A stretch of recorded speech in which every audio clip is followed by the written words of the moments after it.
Well, after this puppy sat for months without being charged, unfortunately the battery is gone beyond the point of return. I've tried, I got a really nice battery reconditioner, but it helped a little bit. I was able to start a couple times, but still battery's gone, so we're gonna have to replace that. So I'm gonna pull that out and go from there. I got it. It is stuck in the tool because it is very rusted. I don't like to put stuff back that is rusted or corroded for that. Apparently there's still a bit of charge there. Now one thing that I'm suffering is that it's so far to get that to click, I just can't. I'm just only getting one click. I have another wrench that's made by Cobalt that has I think like a 360 degrees of engagement here. You can see it doesn't need to really ratchet. You really don't notice where it ratchets, so this should help. Yeah, so I'm getting a lot more bang for my buck there.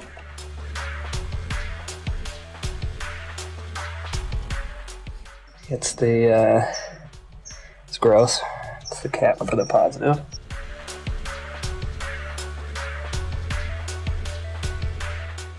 Ta-da! Now I'll show you why this was such a challenge. There's this block that has a couple of these connectors on it. This is the one in the back that really should not be mounted in the back like that. It'd be nice if I could find a way to get both of these on one side maybe? I don't know, that's tough. Anyhow, got the battery out and clean that up in here too. Then all nice free of debris and get a new battery. So there's 2 screws, 2 bolts, number 13. I was trying to clean the sides of the battery tray off, and it was just so hard to get the stuff out that was on the sides and underneath, and I was like, well, maybe I'll get lucky, and I did. Those 2 bolts removed it, and so now I'm gonna scoop all this stuff out. This has got a few bare areas, and I just kind of scraped it lightly, and I'm just going to just put some Rust-Oleum on it to just kind of paint over it. Hopefully that will just stop what's going on. Okay, I just have a quick coat on it. You'll see that I kind of got some really nasty rust there, and I just want to stop it for now. Like I said, just trying to stop or slow down the damage. I think this is going to help a lot because it was submerged in mud. I guess, I don't know, it looks like somebody drove the tractor through mud at some point past the battery line. So it was just been sitting in moist dirt there for, I don't know, as long as I've had the tractor, so plus whatever. So I got this all cleaned out, and you can see there is a lot of damage down there, rust damage, because like I said, that was sitting in, it's all full of mud, which you saw, and some over here.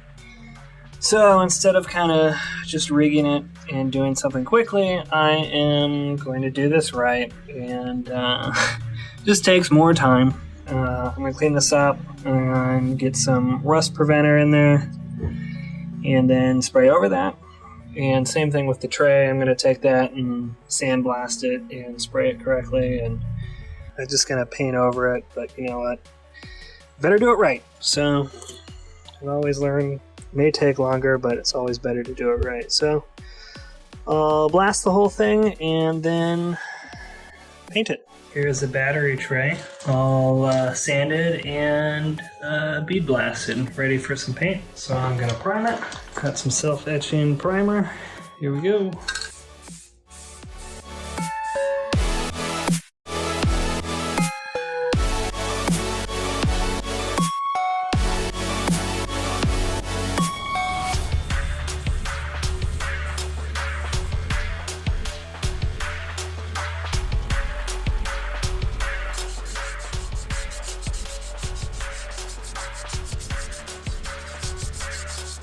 Now that I've got it sanded,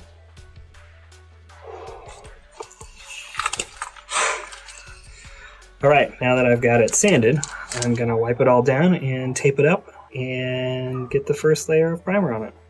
Okay, so unfortunately it's getting kind of dark, but I want to get this on here before the moisture gets to it, so I'll at least get the primer on here tonight. And what I was really trying to do is make sure that I got rid of any loose chips, so that way the paint would bond to it. So I used a Dremel and tried to get all the edges of that kind of flattened, and I came back and sanded it. lightly. And this is just, kind of best effort here. Over here, I don't really care about this fuel line because I'm going to replace it, try to do my best to remove some of these chips. It's kind of really hard to get in there. So at this point, just something to get on to stop the rust from spreading is going to be a big help. Okay, several layers of primer are on. Next, we'll apply the top coat. Okay, so not my finest work, but it is way better, and it's mostly just to get this protected so it stops rusting. At some point, I'll probably have to take out the engine, and when I do that, I can really get in here and do something nice. But for now, that turned out pretty good. It got a bunch of rust taken care of, and it's great. Should help protect that a little bit. Okay, here's the battery tray. So I didn't do the greatest job coating the top, but just a battery tray. It was all bead blasted, primered, then sprayed, and then matte protective enamel. That should be good, and I didn't really care too much about the top because it gets an adhesive top to it. So this is anti-slip paper that we got from Home Depot. And safety walk, I guess they call it. We've just got 2 pieces, and this is what gets applied to the top. There's something similar on there before. It helps the battery from sliding around. So we're hole punching out where this bolt hole goes for the battery.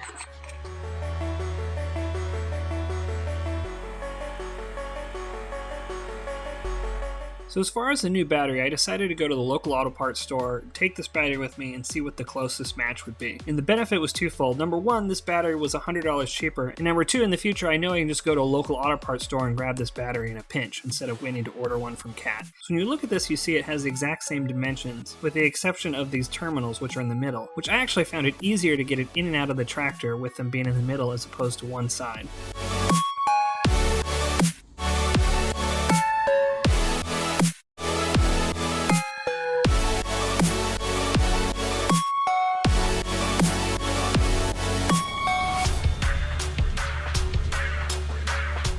So the next challenging thing is to get the battery up. So I'm gonna go get that. Try not to blow out my anus at the same time.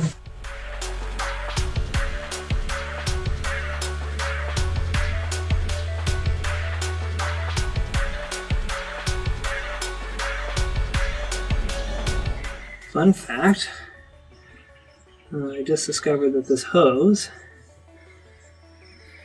breather hose, is cut and dripping. So, there we go.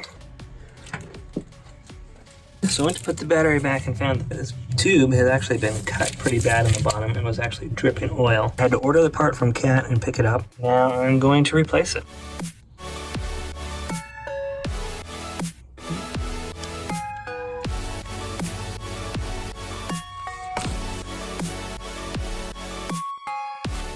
There we go. Big hole right there, so.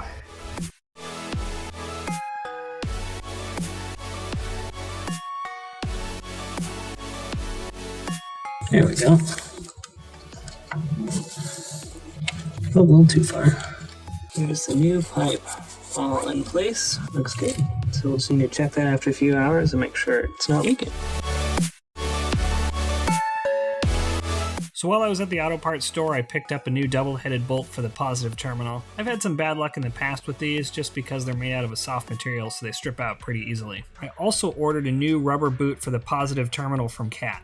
One thing that I wish I had discovered earlier is that I should have removed this positive terminal up at the top that's used for jumping the machine. It loosens up the wires down below quite a bit and really helps with being able to manipulate these wires down below. Okay, this has got a bit of rust on it, so I'm going to try bead blasting it, see how it turns out.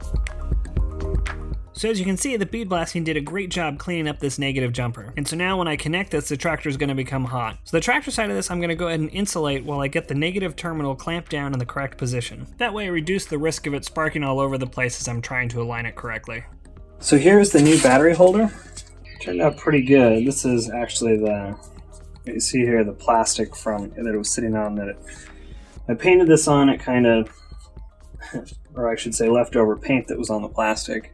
I guess that was still a little wet and stuck to it, but there's layers of paint on it before that got stuck on there, so I'm not worried about it. But it turned out pretty well. And then I took some of this extra no slip stuff and put that on the bottom here, and I figure that would help protect this from getting scratched or torn away. I sometimes like to put the bolts back in the original holes just because I'm dealing with so many right now. I lose track when I come back to it weeks later.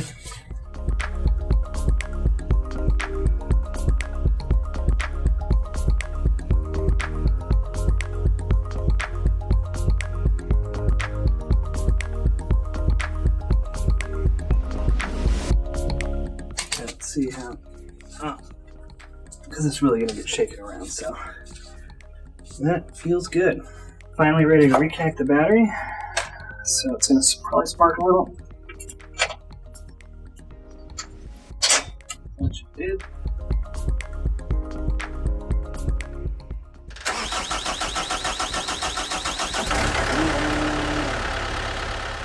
I think that pretty much wraps up this video. This is a pretty good example of something that I thought was going to be a very simple project that turned into a bunch of things and ended up taking a lot longer than I wanted it to. But you know what? I did it right, it's going to last a long time, and I learned a few more things. Anyhow, thanks for watching, and please consider subscribing.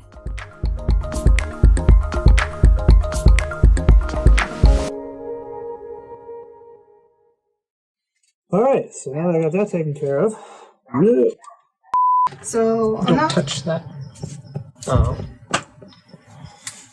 Okay. Just, you're gonna edit that part out.